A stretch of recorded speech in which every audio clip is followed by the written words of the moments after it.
అత్యాశగల కుక్క. అది ఒక విశాలమైన గ్రామం. అంతా ప్రశాంతమైన వాతావరణం. ఇంతలో ఒక కుక్క ఆహారం కోసం పరుగులేయసాగింది.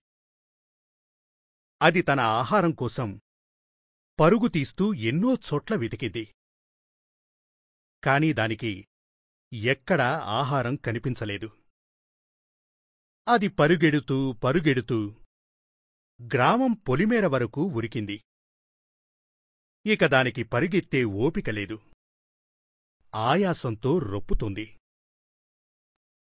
అయ్యో, ఎంత వెతికినా ఈరోజు ఆహారం దొరకలేదే. ఈరోజు నేను ఆకలితో అలమటించాల్సిందేనా?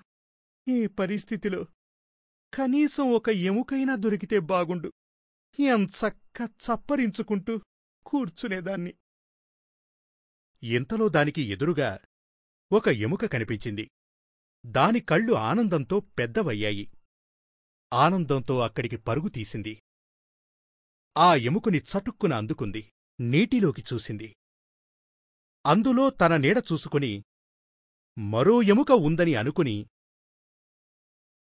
నోరు తెరిచేసరికి ఉన్న ఒక ఎముక ఆ నీటిలో పడిపోయింది.